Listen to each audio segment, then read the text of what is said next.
Hello' everyone, আমি আৰম্ভ কৰিবলৈ ওলাইছোঁ ইকনমিক্স। আৰম্ভণি কৰাৰ আগত মই দুটা বস্তু ক'বলৈ বিচাৰিম। প্ৰথমটো হ'ল, এই ক্লাছটো মই আৰম্ভণি কৰিছোঁ ভাবি যে বহুত বিগিনাৰ্ছ আছে, হয়তো তেওঁলোকৰ ইকনমিক্সৰ বিষয়ে ইমান এটা জ্ঞান নাই বা তেওঁলোকে পঢ়া নাই আগতে।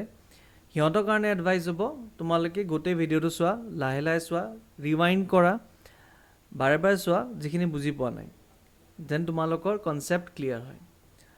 2 নম্বৰটো হ'ল এডভান্স ষ্টুডেণ্টছৰ কাৰণে, যোনে এবাৰ হয়তো চিলেবাছ শেষ কৰি থৈছে বা তেওঁলোকে ইকনমিক্সৰ নলেজ, বেচিক নলেজ বা এডভান্স নলেজ আছে। সিহঁতৰ কাৰণে মোৰ এডভাইচ এইটো হ'ব যে তোমালোকে হয়তো গোটেইখিনি 1.5 টাইমছ বা আৰু যদি শ্ল' ফিল হয় তেতিয়াহ'লে 2 টাইমছ কৰি তোমালোকে চাব পাৰা। তোমালোকে এই মাষ্টাৰ ক্লাছ বা ক্লাছটো তোমালোকে এজ এ ৰিফ্ৰেছাৰ ইউজ কৰিব পাৰা, তোমালোকে এজ এ ৰিভিজন ইউজ কৰিব পাৰা। বাকী মই যিখিনি মানুহ বা যিখিনি ষ্টুডেণ্টছ ইকনমিক্সৰ বিষয়ে একো নাজানে, সিহঁতৰ কাৰণে হয়, সিহঁতে যেন লাহে লাহে বস্তুখিনি কনচেপ্ট ৱাইজ বুজি পায়। তাৰপিছত আমি হয়তো লাষ্ট ইয়েৰ কুৱেশ্যন পেপাৰ চাব পাৰোঁ আৰু কাৰেণ্ট এফেয়াৰ্ছো যোগ কৰিব পাৰিম। ঠিক আছে, চ' আমি প্ৰথমে এই ক্লাছটো আৰম্ভ কৰোঁ। চ' প্ৰথম কথাটো হ'ল ইকনমিনো কি হয়। ঠিক আছে, ইকনমি যদি আমি সহজে বুজিব বিচাৰোঁ, তোমাৰ এইটো ডেফিনেশ্যনটো ইয়াতে দিয়া আছে, মই তথাপিও সহজভাৱে কৈ দিছোঁ। ইকনমি তোমাৰ এটা ইণ্টাৰকানেক্টেড ছিষ্টেম হয়। কিহৰ ছিষ্টেম? ইণ্টাৰকানেক্টেড, য'ত তোমাৰ প্ৰডিউচাৰ থাকে, ঠিক আছে, উৎপাদক, কনজিউমাৰ,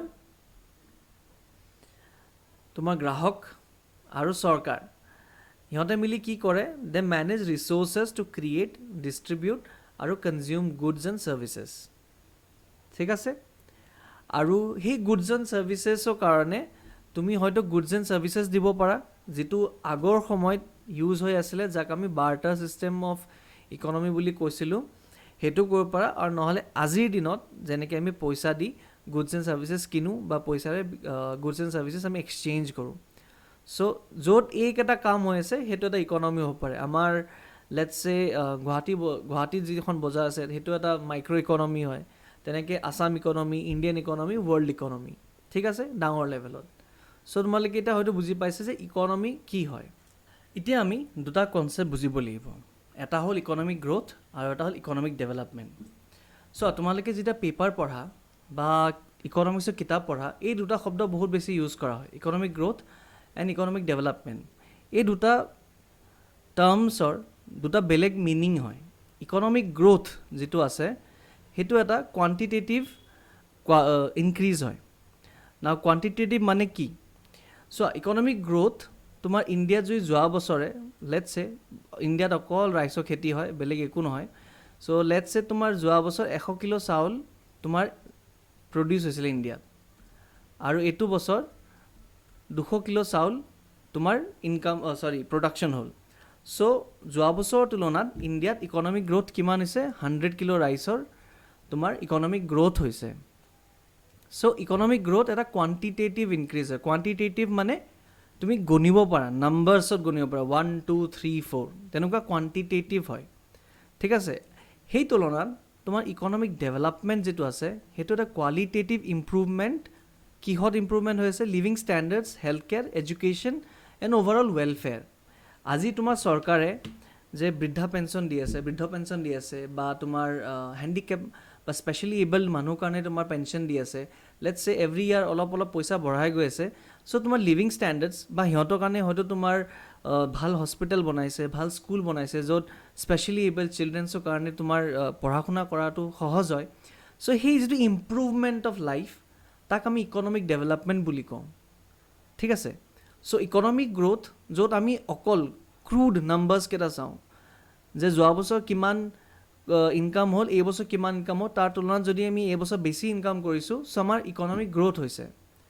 আৰু যদি সেই ইকনমিক গ্ৰ'থ হোৱাৰ কাৰণে বা সেই ইকনমিক গ্ৰ'থ হোৱাৰ পিছত আমাৰ লাইফৰ ষ্টেণ্ডাৰ্ড যদিও বাঢ়ি আছে, তেতিয়াহ'লে সেই ইকনমিক ডেভেলপমেণ্ট বুলি কয়।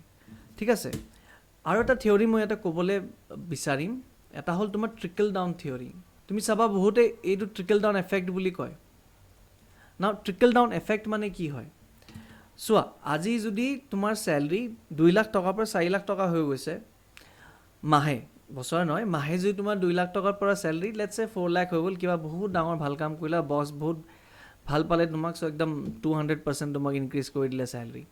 চ' তুমি 4 লাখ ৰুপিজ মান্থলি যে চেলাৰী পাই আছা, তুমি এতিয়া ডেফিনেটলি মন কৰিবা যে মই যদি ইমান দিনে যদি 2 লাখ টকা চেলাৰীত মই ভাবি আছিলোঁ লেটছ চে চাফাৰী এখন ল'ম বা হেৰিয়াৰ এখন ল'ম, এতিয়া 4 লাখ হোৱাৰ পিছত মই ভাবিম যে মাৰ্চিডিজ এখন ল'ম। চ' তুমি কি বেছিক পইচা খৰচা কৰিবা। হয়তো তুমি আগতে মাহত 4 বাৰ মুভি চাব গৈছিলা, এতিয়া হয়তো তুমি 8 বাৰ মুভি চাব যাবা, যে পইচা আছে চাই লওঁ। চ' সেইটোৱে তুমি যে ইনকাম কৰিলা, লাহে লাহে তোমাৰ তলৰ শ্ৰেণীৰ মানুহটো তাত সেই পইচাখিনি যায়। চ' তাক ট্ৰিকল ডাউন এফেক্ট বুলি কয়। চ' ভাবি লোৱা হয় বা তেনেকৈ ইকনমিষ্টবিলাকে চাইছে যে এটা চৰকাৰ বা এটা তোমাৰ দেশ যদি বহুত বেছি পইচা ইনকাম কৰি যায় থাকে, তেওঁ যে GDP মানে এটা বছৰত তোমাৰ ভাৰতবৰ্ষত কিমান বস্তু আমি প্ৰডাকশ্যন কৰিছোঁ, চ' সেইটো যদি বাঢ়ি যায় থাকে, তেতিয়াহ'লে মানুহৰ হাততো পইচা বাঢ়ি আহিব, চ' ইকনমিক ডেভেলপমেণ্ট হ'ব। সেইকাৰণে ইকনমিক গ্ৰ'থ হ'ব লাগে, তাৰপিছত ইকনমিক ডেভেলপমেণ্ট হৈ থাকিব। বাট তোমালোকে এই দুটা শব্দ মানে বুজি লোৱা, ইকনমিক গ্ৰ'থ আৰু ইকনমিক ডেভেলপমেণ্টৰ। এইটো এটা এক্সাম্পলো দিয়া আছে তলত।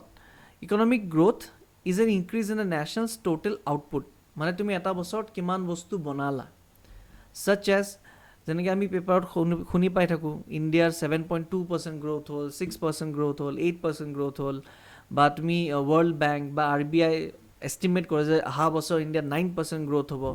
ঠিক আছে, সেই তুলনাত ইকনমিক ডেভেলপমেণ্ট তোমাৰ কোৱালিটেটিভ ইম্প্ৰুভমেণ্ট ইন লিভিং ষ্টেণ্ডাৰ্ডছ, যেনেকৈ তোমাৰ লেটছে চৰকাৰী স্কুল, তাতে পঢ়া শুনা বেছি ভাল হৈ আছে, বছৰ বছৰ তোমাৰ ভাল পঢ়া শুনা হৈ আছে, বা তোমাৰ মেডিকেল হেল্থ কেয়াৰ ফেচিলিটিজ যিখিনি আছে, এভৰি ইয়াৰ ভাল ভাল তোমাৰ টেকন'লজি আহি আছে, সেইবোৰ তোমাৰ চৰকাৰী বা তোমাৰ হেল্থ কেয়াৰ, প্ৰাইভেট হেল্থ কেয়াৰটো আহিব পাৰে।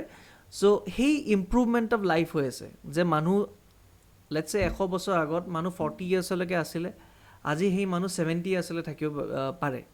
চ' সেইটো ইকনমিক ডেভেলপমেণ্ট, ইকনমিক গ্ৰ'থ হ'ল, তাৰপিছত ইকনমিক ডেভেলপমেণ্ট হৈছে। ঠিক আছে, চ' সেই জীৱন জীয়াৰ যে এটা ষ্টেণ্ডাৰ্ড হয়, তাক বাঢ়াটোক আমি ইকনমিক ডেভেলপমেণ্ট বুলি কওঁ। ঠিক আছে, ৰাইজিং লিটাৰেচি ৰেটছ, পঢ়া শুনা কোৱালিটি বা পঢ়া শুনা বাঢ়িছে মানুহৰ, দুখীয়া মানুহ কম হৈ গৈ আছে। ঠিক আছে, BPL পভাৰ্টি লাইন কি হয় আমি আগত পঢ়িম। চ' যিমান মানুহ পভাৰ্টি লাইনৰ পৰা ওলাই আহিব, কেনেকৈ আহিব, এটা দেশৰ ইকনমিক গ্ৰ'থ হ'ব লাগিব, তাৰপিছত ট্ৰিকল ডাউন হৈ মানুহৰ হাতত পইচা আহিব, তাৰপিছত দুখীয়াৰ পৰা মানুহ সেই দুখীয়া ৰেখাটো যে আছে তাৰ ওপৰত মানুহ আহিবলৈ ধৰিব। চ' এইটো হ'ল তোমাৰ ইকনমিক গ্ৰ'থ আৰু ইকনমিক ডেভেলপমেণ্ট। তোমালোকে হয়তো স্কুলত পঢ়িছা যে পইচা অহাৰ আগত এসময়ত বাৰ্টাৰ ছিষ্টেম আছিলে। না বাৰ্টাৰ ছিষ্টেমটোনো কি? বাৰ্টাৰ ছিষ্টেম তুমি যে আজিৰ দিনত চাব বিচাৰা, তুমি চাব পাৰা, যদি তুমি অসমৰ হয় তুমি চাব পাৰা। তুমি জোনবিল মেলা আছে, জোনবিল মেলা বছৰত এবাৰ হয়, তুমি তেতিয়া তাতে গ'লে তুমি গম পাবা যে এতিয়াও তাৰ মানুহখিনি সেই যিটো ব্যৱস্থাটো আছে বাৰ্টাৰ ছিষ্টেমৰ, আজিও ধৰি ৰাখিছে। চ' সেই জোনবিল মেলাত এতিয়াও বস্তুৰ বিনিময়ে বস্তু লোৱা হয়। বাৰ্টাৰ ছিষ্টেম ইজ বেচিকেলি বস্তুৰ বিনিময়ে বস্তু লোৱা হয়। আজি ভাবা, তুমি যদি খেতিয়ক হয়, তোমাৰ তাত 100 কিলো চাউল আছে, তুমি বজাৰত লৈ গ'লা, তোমাক লাগে লেটছে দালি, আৰু মোৰ তাত 100 কিলো দালি আছে। ঠিক আছে, তো তুমি ক'লা যে 20 কিলো মোক দালি দি দিয়ক আৰু 20 কিলো মই চাউল দি দিম আপোনাক। তো আমি দুটাই মানি ল'লোঁ যে ঠিক আছে, মোৰ চাউলৰ দৰকাৰ আছে, তোমাৰ দালি দৰকাৰ আছে, তো তুমি 20 কিলো লৈ লোৱা, মোক 20 কিলো দি দিয়া। এই ছিষ্টেমটো যে আছে, এই ছিষ্টেমটোক বাৰ্টাৰ ছিষ্টেম বুলি কয়। তো এতিয়া কথা হ'ল, বাৰ্টাৰ ছিষ্টেমটো ফেইল কিয় হ'ল? বাৰ্টাৰ ছিষ্টেম ফেইল হোৱাৰ কাৰণে হয়তো পিছলৈ তোমাৰ পইচা, আজিৰ দিনত যিটো আমি পইচা ইউজ কৰোঁ, সেই পইচা ছিষ্টেমটো অহাৰ ৰিজন হয়তো তোমাৰ বাৰ্টাৰ ছিষ্টেম ফেইল হৈছিলে। সেইকাৰণে মানুহ আৰু এটা ডেভেলপ ছিষ্টেম আনিব বিচাৰি আছিলে, লাহে লাহে তাৰপিছত পইচালৈ আহি পালে। চ' বাৰ্টাৰ ছিষ্টেমৰ প্ৰব্লেম কি আছিলে? Trade not possible without double coincidence of want. Now double coincidence of wants মানে কি হয়? ডাবল কোইনচিডেঞ্চ অফ ৱান্টছ মানে এই যিটো মই মাত্ৰ ক'লোঁ, তোমাৰ তাত 100 কিলো চাউল আছে আৰু মোৰ তাত 100 কিলো দালি আছে। চ' তোমাক লাগে 20 কিলো তেল আৰু মোক লাগে 20 কিলো চাউল। চ' মই তোমাৰ তাত আহিলোঁ, ক'লোঁ যে মোক 20 কিলো চাউল দি দিয়ক, মই আপোনাক 20 কিলো দালি দি দিম। কিন্তু তোমাৰতো দালি দৰকাৰ নাই, তুমিতো 20 কিলো তেলহে বিচাৰি আছা। চ' তুমি মোক কি ক'বা যে মই নিদিওঁ, যদি তোমাৰ তাত তেল আছে মোক দিয়া, নহ'লে মোক নালাগে। চ' মোৰ যিটো ৱান্ট আছে দৰকাৰ আৰু তোমাৰ যিটো দৰকাৰ আছে সেইটো মিলিব লাগিব। সেই তাকেই কয় ডাবল কোইনচিডেঞ্চ অফ ৱান্টছ, যে দুইজনৰে সেই একে বস্তু এক্সচেঞ্জ কৰিব তেতিয়াহে যেতিয়া দুইজনৰে সেই একে বস্তু দৰকাৰ আছে। যে মই যি দিব বিচাৰোঁ আৰু তুমি যদি মোক দিব বিচাৰা, আমাৰ দুইজনে সেইটো বস্তু দৰকাৰ আছেনে নাই। চ' যেতিয়া সেই বস্তু দৰকাৰ হ'ব তেতিয়া আমাৰ মাজত ট্ৰেড হ'ব, নহ'লেতো চবৰ লগত তুমি ট্ৰেড কৰিব নোৱাৰা। ঠিক। চ' সেইটো এটা প্ৰব্লেম আছিলে তোমাৰ বাৰ্টাৰ ছিষ্টেমত। 2 নম্বৰটো হ'ল তোমাৰ চাৰ্চ কষ্ট, যিটো সেই তুমি এতিয়া বিচাৰি ফুৰিব লাগিল যে 20 কিলো তেল কাৰ তাত আছে, কোনেনো বিক্ৰী কৰিব ৰেডি আছে, এতিয়া মই তাৰ তাত যাম, ঠিক আছে, তাৰ লগত ট্ৰেড কৰিম মই। চ' তুমি বিচাৰিব লাগিল। থাৰ্ডটো হ'ল পেৰিছেবল কমোডিটি। তুমি ভাবা আজি 100 কিলো চাউল তুমি লৈ বজাৰত ওলালা, তুমি 3 মাহ 4 মাহ থাকিলা, ঠিক আছে, 3 মাহ 4 মাহ পিছত তোমাৰ চাউল বেয়া হ'বলৈ ধৰিব। চ' পেৰিছেবল হয়। চ' সেইটো কাৰণে বাৰ্টাৰ ছিষ্টেমটো ফেইল হৈ গ'ল। বাৰ্টাৰ ছিষ্টেমৰ কাৰণে ইণ্টাৰনেশ্যনেল ট্ৰেডটো পাহৰি যোৱা, হয়তো তুমি নেশ্যনৰ ভিতৰতো ট্ৰেড কৰিবলৈ তোমাৰ দিগদাৰ হ'ল হয়। চ' সেইকাৰণে বাৰ্টাৰ ছিষ্টেম ফেইল্ড। তো আমি ক'ত আহিলোঁ তাৰপিছত? আমি তাৰপিছত আহিলোঁ মানি। তো আমি পইচালৈ কিয় আহিলোঁ? হাউ মানি ইজ বেটাৰ। চ' আমি এটা এটাকৈ চাওঁ যে how money is better than barter system. Money encourages specialisation, division of work. এতিয়া ইয়াৰ মানিনো কি? আজি ভাবা তুমি আৰু মই, আমি দুইজনে মানুহ। চ' আমাৰ বেচিক নিডছ কিছুমান থাকে। ভাবা চাউল, দালি, তেল, ঠিক আছে, আমাৰ চব এইকেইটা বস্তু তোমাৰো দৰকাৰ আৰু এইকেইটা বস্তু মোৰো দৰকাৰ। চ' আমি কি কৰিম যে বেলেগৰ ওপৰত ডিপেণ্ডেণ্ট নহ'বৰ কাৰণে আমি এই 3টা বস্তু প্ৰডিউচ কৰিবলৈ চেষ্টা কৰিম, বা আমি এটলিষ্ট অন্ততঃ চেষ্টা কৰিম যে আমি সেই 3টা বস্তু প্ৰডিউচ কৰিব পাৰোঁ, যে বেলেগৰ ভৰসাত নাথাকোঁ। চ' তুমি যদি চোৱা, ময়ো চাউল, দালি, তেল প্ৰডিউচ কৰি আছোঁ, তুমিও চাউল, দালি, তেল প্ৰডিউচ কৰি আছা। চ' সেইটো কাৰণে কি হয়, ডিভিজন অফ ৱৰ্ক পচিবল নহয়, ঠিক আছে। আৰু স্পেচিয়েলাইজেশ্যন কাম কৰিব নোৱাৰে। চবে জেনেৰেল কাম কৰি গৈ আছে, চবে চাউল, দালি, তেল এইবিলাক ইনকাম কৰি আছে, সেইবিলাক প্ৰডাকশ্যন কৰি আছে। চ' মানি অহাৰ পিছৰ পৰা হয়তো তোমাৰ তাত যদি মাটি 100-150 বিঘা আছে, তো তুমি কি কৰিলা, মই এইকেইটা খেতি কৰি মই বিক্ৰী কৰিম, আৰু মোৰ তাত যদি ইমান মাটি নাই, চ' মই এটা অফিচত কাম কৰিম, আৰু মই যিটো পইচা ইনকাম কৰিম সেইটোৰে মই এই চাউল দালিকেইটা কিনিম। চ' বেলেগ বেলেগ মানুহে বেলেগ বেলেগ কাম কৰিব পাৰে, সেইটো কাৰণে তোমাৰ মানি ইজ বেটাৰ, ঠিক আছে। ছেকেণ্ডটো হ'ল মানি কেন মেজাৰ ভেলিউ। এতিয়া ভেলিউ বুলিবলৈ আমি কি বুজাওঁ? আজি চোৱা, মনৰেগাত এজন মানুহৰ দিনত 300 টকা ইনকাম, চ' মাহত তাৰ 3600 টকা চেলেৰি, ভাবা। আৰু তোমাৰ অফিচত কাম কৰা 3000 টকা দিনত, তোমাৰ 90,000 চেলেৰি, ঠিক আছে। চ' তোমাৰ যে দিনত এদিনৰ ভেলু 300 আৰু তোমাৰ 3000 আৰু মনৰেগাত কাম কৰা মানুহ এজনৰ 300 টকা, সেই ভেলু ডিফাৰেঞ্চটো যে আছে সেইটো মানিয়ে বেছি ভালকৈ কেপচাৰ কৰিব পাৰে, ঠিক আছে। এই ভেলিউ, তোমাৰ কামৰ ভেলিউ কি আৰু এইজন মানুহৰ কামৰ ভেলিউ কি, সেইটো ভালকৈ মানিয়ে কেপচাৰ কৰিব পাৰে, ঠিক আছে। 3 নম্বৰ পইণ্টটো হ'ল ডিভিজিবল এণ্ড ফাঞ্জিবল। ডিভিজিবলটো হ'ল যিটো আমি নৰ্মেলি সদায় কৈ ফুৰোঁ, ডাঙৰ এখন নোট যদি হাতত থাকে, দাদা খুচুৰা দিবনে, ঠিক, সেই খুচুৰাটো যে আছে সেই খুচুৰাটো হ'ল ডিভিজিবল। চ' ডাঙৰ নোট এটা ভাঙি আমি সৰু নোট কৰিব পাৰোঁ, চ' ডেট ইজ ডিভিজিবল, মানিটো ডিভাইড কৰিব পাৰি। ছেকেণ্ড তোমাৰ হ'ল ফাঞ্জিবল। এতিয়া ফাঞ্জিবল মানিনো কি? ফাঞ্জিবল যদি নৰ্মেল মিনিং চোৱা, এইটো হ'ব তোমাৰ ফ্ৰীলি এক্সচেঞ্জ বা ৰিপ্লেচ, মানে পইচাক ইজিলি এক্সচেঞ্জ বা ৰিপ্লেচ কৰিব পাৰোঁ। কেনেকৈ? এটা এক্সাম্পল মই বুজাই আছোঁ।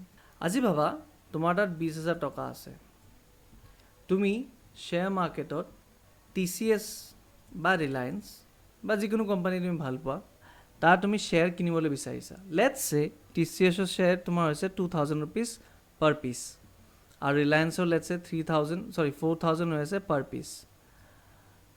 মই নাজানো দেই ৰিয়েল লাইফত কিমান শ্বেয়াৰৰ ভেলিউ হৈ আছে, মই জাষ্ট এটা এক্সাম্পল ধৰিছোঁ। চ' তুমি TCSৰ শ্বেয়াৰ কিমান কিনিব পাৰিবা? তোমাৰ তাত 20,000 টকা থাকিলে 10টা, আৰু ৰিলায়েন্সৰ তুমি কেইটা কিনিব পাৰা? 5টা। ঠিক আছে সো এটা ভাবা তোমাৰ শ্যাম নামৰ মানুহজনৰ তাত তোমাৰ 20,000 টকা ধাৰ আছে সো শ্যামে তোমাক ক'লে ভাই বহুত দিন হৈ গ'ল বহুত খেলা ধেমালি হ'ল মোৰ পইচা ঘূৰাই দে সো তুমি হয়তো 20,000 টকা দিব পাৰা আৰু নহ'লে তুমি TCSৰ 10টা শ্বেয়াৰ শ্যামক দিব পাৰা তো শ্যামে অনলাইন চাই ল'লে যে কিমান দাম হৈছে তেওঁ গম পালে যে ঠিক আছে 10টা শ্বেয়াৰ 20,000 হৈ আছে তো তেওঁ 10টা শ্বেয়াৰ ল'লে আৰু তেওঁ কোনোবা যদু মধু কাবাক সেই 10টা শ্বেয়াৰ দি দিলে ক'লে যে 20,000 টকা মোক দি দে মই 10টা শ্বেয়াৰ দি দিম তেওঁ আকৌ 20,000 টকাত তোমাক শ্যামক ঘূৰাই দি দিলে সো এই যে তোমাৰ গোটেই প্ৰক্ৰিয়াটো যে আছে যে ইমান সহজে পইচাটোক আমি কনভাৰ্ট কৰিব পাৰোঁ ৰিপ্লেচ কৰিব পাৰোঁ এক্সচেঞ্জ কৰিব পাৰোঁ সেই ছিষ্টেমটোক ফাঞ্জিবল বুলি কয় এইটো এটা ফেচিলিটি পইচাৰ লগত যে পইচাক বহুত সহজে আমি ৰিপ্লেচ বা এক্সচেঞ্জ কৰিব পাৰোঁ ইমান প্ৰব্লেম নহয় আমাৰ পইচাৰ পৰা যিকোনো ফৰ্ম এটালৈ যাবলৈ আৰু বেলেগ ফৰ্মৰ পৰা আকৌ পইচালৈ আহিবলৈ সো সেইটো হ'ল তোমাৰ ফাঞ্জিবল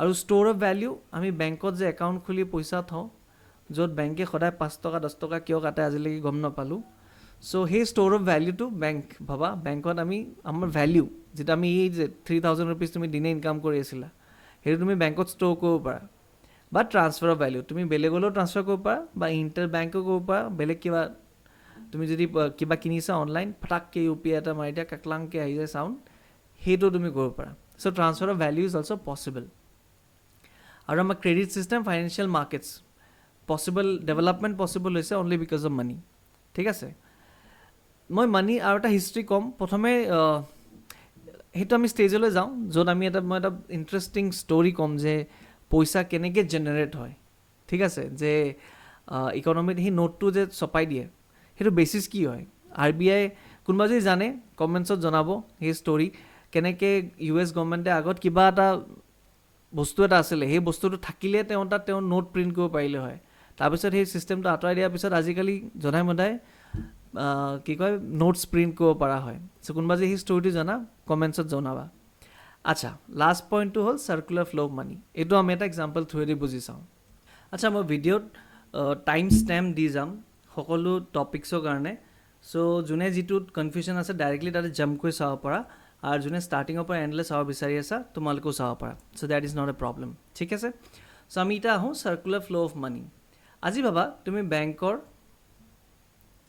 ATMৰ পৰা 2,000 টকাৰ নোট এখন ওলালা বা 2,500 টকা 4খনো হ'ব পাৰে 2,000 টকা তুমি ওলালা তাৰপিছত তুমি ফুল বিক্ৰী কৰা মানুহজনৰ তাত গ'লা যে দাদা মোক 2,000 টকা ফুল দিয়ক বহুত বেছি ভাল পাব লাগিব কাবাক ইমান টকাৰ ফুল কিনিবৰ কাৰণে বাট লেটছে তুমি বহুত কাবাক ভাল পোৱা চ' তুমি 2,000 টকা ফুল ল'লা চ' ফুল লোৱা বিক্ৰী কৰা মানুহজনে তেওঁৰ ৱাইফক সেই 2,000 টকাটো দি দিলে যে চোৱা মই 2,000 টকা ইনকাম কৰিছোঁ তুমি গেলামালৰ বস্তুখিনি লৈ আহা ঘৰৰ তো তেওঁ শ্বপকিপাৰ বা ৰিটেইলাৰ মানে যোন ৰিটেইল আমাৰ সৰু ক্ষুদ্ৰ বিক্ৰী যোনে কৰে তাক ৰিটেইলাৰ বুলি কয় আমাৰ যিটো নৰ্মেলি শ্বপকিপাৰ বা তোমাৰ সৰু দোকানবোৰ যে আছে চ' ৰিটেইলৰ তাত তেওঁ গৈ ঘৰৰ গেলামালৰ বস্তু আনিলে তাৰপিছত শ্বপকিপাৰে হ'লচেলৰ তাত গ'ল যে মোৰ যিটো মই পইচা লৈ গৈছিলোঁ বস্তু লৈ গৈছিলোঁ তাৰ পইচাটো মই ঘূৰাই দি দিলোঁ এটা হ'লচেলাৰ তোমাৰ নিজৰ পইচাটো ইমান ডাঙৰ বিজনেছ নকৰে তেওঁ বেংকৰ পৰা ধাৰত লৈ তোমাৰ বিজনেছ আৰম্ভ কৰিছিলে চ' মাহে মাহে তেওঁ ইনষ্টলমেণ্ট দিব লাগে চ' সেই 2,000 ৰুপিজটো আকৌ বেংকত গৈ জমা দি দিলে এইটো যিটো তোমাৰ প্ৰক্ৰিয়াটো হয় ইয়াক চাৰ্কুলাৰ ফ্ল' অফ মানি বুলি কয় ঠিক আছে এইটো যে গ'ল এটা হ'ল মানি য'ৰ পৰা আৰম্ভ হ'ল তাতে গৈ সোমাই গ'ল চ' তাক চাৰ্কুলাৰ ফ্ল' অফ মানি বুলি কয় মানি তোমাৰ এনেকৈ চাৰ্কুলাৰ ফ্ল' কৰে ইকনমিত যদি কোনোবাই ব্লেক মানিৰ নামত এই তুচকৰ তলত বা ঘৰৰ ভিতৰত ঢেৰ নোট যদি জমা কৰি ৰখা নাই তেতিয়াহ'লে নৰ্মেলি তোমাৰ মানি ফ্ল' কৰে ছিষ্টেমত ঠিক আছে চ' এইকেইটাৰ কাৰণে তোমাৰ মানি ইজ বেটাৰ আচ্ছা তো এতিয়া মানিটো বেটাৰ আমি গম পালোঁ চ' কিমান টাইপছৰ মানি আছে প্ৰথমটো হ'ল কমোডিটি মানি যদি তুমি বুজিব বিচাৰা তুমি অইলক চাব পাৰা oil as a commodity money trade হয় কাণ্ট্ৰিজৰ মাজত ঠিক আছে চ' কমোডিটি মানিৰ স্পেচিয়েলিটি কি ইট হেজ ইণ্ট্ৰিনছিক ভেলিউ কিন্তু পেৰিছেবল অভিয়াছলি তোমাৰ অইল বেয়া হৈ যাব পাৰে নট ইউনিফৰ্ম আজি ভাৰতত যিটো তেল ওলাইছে তাৰ যিটো হয়তো ইউনিফৰ্ম পিউৰিটি পাৰ্চেণ্টেজ হয়তো কম হ'ব পাৰে কম্পেয়াৰ্ড টু লেটছ চে তোমাৰ মিডিল ইষ্টৰ তেলৰ হয়তো ডিমাণ্ড বেছি হ'ব পাৰে, ঠিক আছে। চ' তেনেকৈ নট ইউনিফৰ্ম আৰু ইছ্যুজ অফ পিউৰিটি থাকে। তুমি যদি oil as a medium of exchange লোৱা তো হ'ব পাৰে কোনোবা তোমাক ঠগাই দিব পাৰে, তুমি যদি ভালকৈ নোচোৱা যে সেই তেলৰ কোৱালিটিটো তুমি যিটো বিচাৰি আছিলা সেইটো আছেনে নাই। চ' কমোডিটি মানি এইটো হ'ল এটা প্ৰব্লেম। আচ্ছা, এটা কথা হ'ল ইণ্ট্ৰিনজিক ভেলিউ। ইণ্ট্ৰিনজিক ভেলিউ মানে কি হয়? আচ্ছা, এতিয়া ইণ্ট্ৰিনজিক ভেলিউ বুজাবৰ কাৰণে মই এটা ষ্টক মাৰ্কেট বা শ্বেয়াৰ মাৰ্কেটৰ এক্সাম্পল দিম, ঠিক আছে। আকৌ আমি সেই TCSলৈ আহি পাওঁ।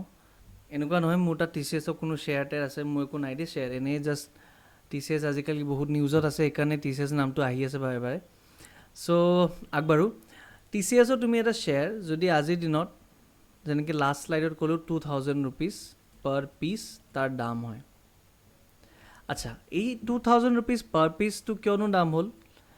এই 2000 rupees পাৰ পিচ এইকাৰণে দাম হ'ল কিয় মাৰ্কেটত কোনোবাই 2000 rupees পাৰ পিচ দিবলৈ ৰেডি আছে, ঠিক আছে। আৰু এটা যদি এক্সাম্পল দৰে চাওঁ, লেটছ চে তুমি মাৰ্কেটত আম আনিছা, এতিয়া আমৰ ছিজন হয়, চ' আম আহি পালে এক্সাম্পলত। লেটছ চে তুমি মেংগ'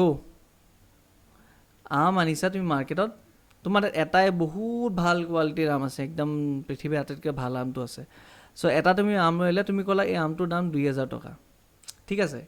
চ' তুমি ক'লা যে নাই মই এনেই নিদিওঁ, মই অকশ্যন কৰিম। চ' অকশ্যন কৰি লেটছে কোনোবাই 3000 ক'লে, কোনোবাই 4000 ক'লে, এই 4000ত লেটছে বিক্ৰী হৈ গ'ল। সেই 4000টো আমৰ ভেলিউ হয়নে? নহয়। সেই 4000টো কোনোবাই দিবলৈ ৰেডি আছিলে, someone was willing to pay this price, কিন্তু তাৰ মেইন ভেলিউটো কিমান? তাৰ মেইন ভেলিউটো হয়তো তোমাৰ 1500 টকা। তুমি লেটছে সেই আমটো বনাবৰ কাৰণে ঢেৰ কেমিকেল কষ্ট কৰিছিলা, তো তাৰ ভেলিউটো হ'ল 1500 টকা, কিন্তু মাৰ্কেটে তাক 4000 দিবলৈও ৰেডি আছিলে। চ' সেই 1500টো যে ভেলিউটো যে মোৰ একদম ফাণ্ডামেণ্টেল ভেলিউ, সেই তাকে কোৱা হয় ইণ্ট্ৰিনজিক ভেলিউ, ঠিক আছে। চ' বহুত বস্তু ইণ্ট্ৰিনজিক ভেলিউ ট্ৰেড নহয়, বা বহুত বস্তু ইণ্ট্ৰিনজিক ভেলিউ আমি বুজি নাপাওঁ। চ' বাট নৰ্মেলি আমি মাৰ্কেট প্ৰাইচটো চাওঁ। চ' ইণ্ট্ৰিনজিক ভেলিউ মানে নিজস্ব এটা মৌলিক ফাণ্ডামেণ্টেল ভেলিউ আছে, সেই ফাণ্ডামেণ্টেল ভেলিউটোক ইণ্ট্ৰিনজিক ভেলিউ বুলি কয়, ঠিক আছে।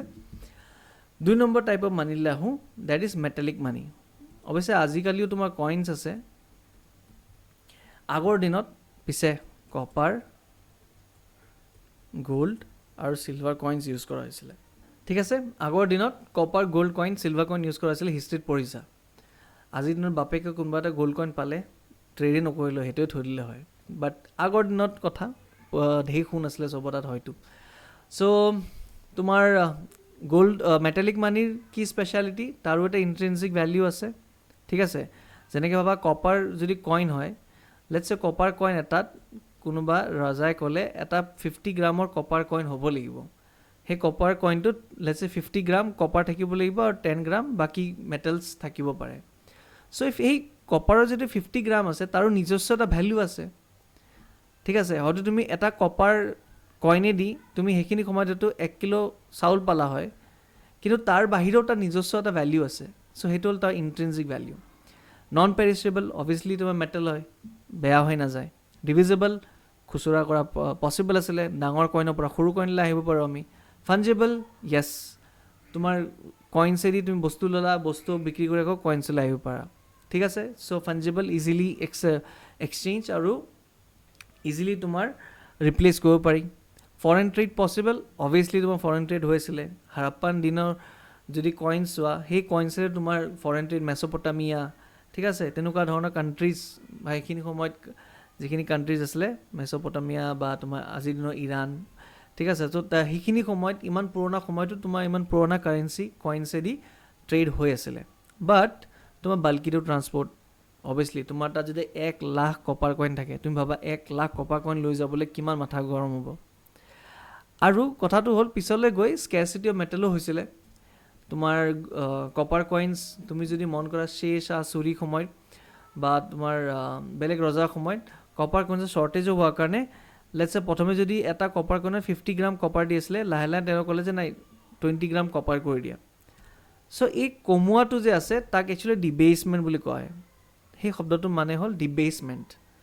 বেছটো কমাই দিয়া 50 গ্ৰাম কপাৰৰ ঠাইত এতিয়া আমি 20 গ্ৰাম কপাৰ দিম এটা কইনত আৰু এই 50 গ্ৰাম কপাৰ যিটো আছিলে that is O full bodied coins বুলি কয় আৰু যিটো তোমাৰ কমাই যিটো আহিলে that is O token coins ঠিক আছে আচ্ছা ফুল বডিড কইনছৰ প্ৰব্লেম কি আছিলে ফুল বডি কইনছৰ নিজস্ব এটা ভ্যালু আছিলে সো যেতিয়া লেটস সে কপাৰৰ দাম বাঢ়ি যায় তেতিয়া মানুহ হয়তো কপাৰ কইনছে স্মাগল কৰে কইনটোকে লৈ লয় কিয় তাৰ value is more than its face value যদি চৰকাৰে বান্ধি থৈছে যে 50 গ্ৰামত তুমি 10 কিলো চাউল পাবা কিন্তু লাহে লাহে কপাৰৰ শৰ্টেজৰ কাৰণে কপাৰৰ নিজৰ দামেই বহুত বেছি হৈ গ'ল সো তেতিয়া মানে কপাৰ কইন স্মাগল কৰা আৰম্ভ কৰে সো একেনে লাহেকে ভ্যালুটো কমাই দিলে কপাৰ যে ল বাপেকে এটা স্মাগল কৰ সো তেতিয়া কি হয় টোকেন কইনছৰ value is less than the face value ঠিক আছে সো এইটো হ'ল তোমাৰ দুটা type of money commodity money and metallic money এটা হ'ল 3 নম্বৰ মানি যেটো বৰ্তমান